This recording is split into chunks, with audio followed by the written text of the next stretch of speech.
السلام عليكم ورحمة الله وبركاته. ازيكم يا احلى اخوات واحلى متابعين؟ عاملين ايه؟ وحشين، كل سنة وانتم طيبين. النهاردة كانت عندي عزومة، سلفتي وعيالها وكده يعني. عملت كده كام صنف حلوين، بس اختصرت طبعا عشان زي ما انتم شايفين الفيديو هيكون طويل علينا. حبيت اوريكم يعني ايه لقطات اللي احنا ايه الاكل يعني. هنا بصوا، عملت صينية مكرونة بشاميل.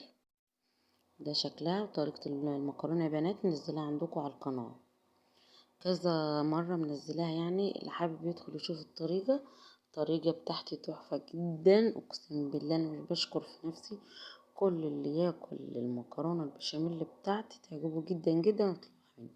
حتى عجبت سلفتي وعيالها، انبسطوا جدا جدا، فطلبت مني واحدة تانية اعملها لها لبنتها اللي ما جاتش معاها، ان شاء الله هعملها لها.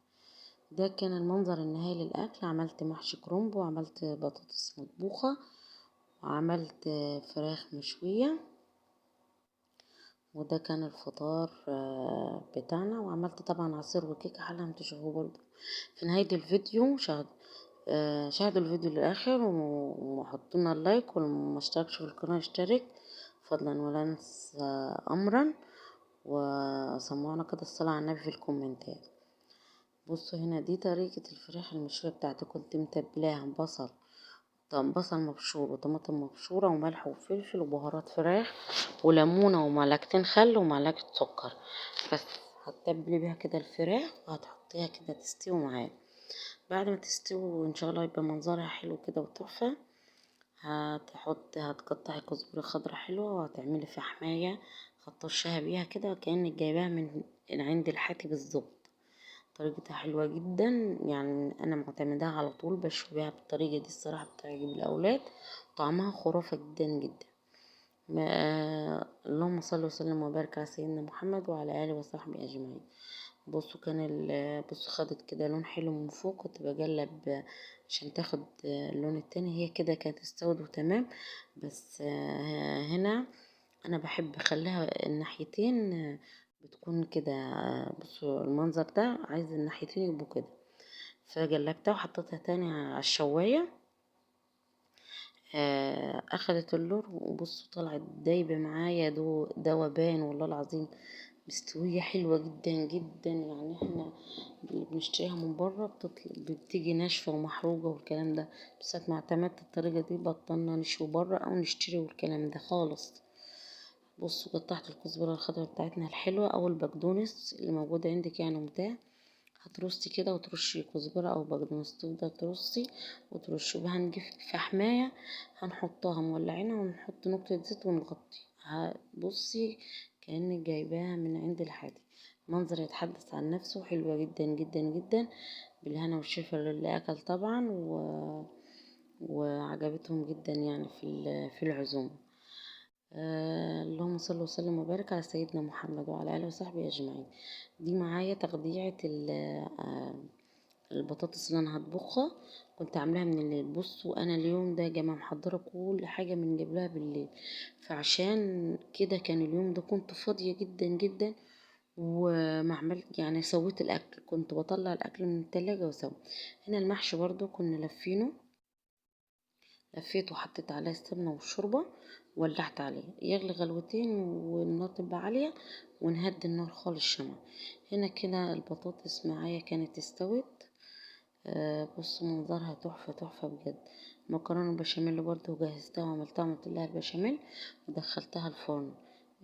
ولعت عليها يعني، كله حطيته كده في توقيت واحد. هنا كانت البطاطس بتغلي، ولعت عليها. وده الشكل النهائي للاكل بتاعنا. بصوا منظر المكرونه بشاميل عامل ازاي. والمحشي تحفه بجد يا بنات، والله العظيم بجد تحفه بجد. والفراخ المشويه والبطاطس المطبوخه شكلها روعه بجد. بصوا هنا المحشي مسوياه حلو جدا، والواحدة بوحدتها. اللهم بارك، اللهم صل على النبي يعني. منظره كان تحفة، والطعم خرافة بجد. برضو المحشي بنزلها على القناة بكذا طريقة وكذا حاجة يعني تركاية فيه. المحشي ده بصوا زي الزبدة اقسم بالله. فانا كنت مستعجلة لان كنت عايزة اوريكم بيستووا معايا جدا، اللي انا مفرزاه المحي الكرنب ده اللي انا مفرزاه. عملت هنا عصير جوافة وعصير برتقال، وعملت كيكة تحفة دي بجد، بجد تحفة فظيعة. وكان فطار سهل ولذيذ ولما تكوني مرتبة أفكارك هتعملي هبصي في أي عزومة أو أي حاجة تعملي كل حاجتك من بالليل. زي ما قلت لكم يا بنات، تجهزوا كده، بصوا كده منظر الأكل. تجهزوا حاجتكم من بالليل، الأفكار اللي انتوا الأصناف اللي انتوا هتعملوها تكونوا عاملين فكرتوا يعني هتعملوا ايه وتجهزوا، هيسهل عليكم اقسم بالله. انا اليوم ده صحيت يا دوب تك تك كل اللي حطيت في الفرن واللي حطيت على البوتاجاز، ما حسيتش والله العظيم بجد عن اي يوم عادي انا بصحى فيه اعمل اكل لينا. لكن بسم الله ما شاء الله كانت الدنيا متيسرة ومتسهلة بسبب ترتيب الافكار. يا بنات لازم ترتبوا افكاركم وتحددوا انتوا بتعملوا ايه وتجهزوا كل حاجة وتشيلوها تطلعوا كده على ايه، على السوا بالظبط. انا بعمل كده واللي كان مساعدني الحاجات برضو اللي مفرزاها ساعدتني جدا جدا. صلوا على النبي في الكومنتات ودعونا دعوة حلوة كده من قلوبكم بصلاح الحال. واللي شاف الفيديو كمل الاخر لان الفيديو حلو جدا، بس مرضتش هطول عليكم. كانت عزومة حلوة وكل سنة وانتم طيبين، وهفضل اقول لكم كده كل سنة وانتم طيبين. اخر ان شاء الله ربنا يكبر بخاطركم وبخاطري، ويجعل الشهر الكريم شهر خير وصحة وستر علينا وعليكم جميعا. بارك الله فيكم. شكرا على اخت حبيبتي اللي دايما مشرفاني في القناة وبتعلق لي. ام مكة، شكرا لك يا ام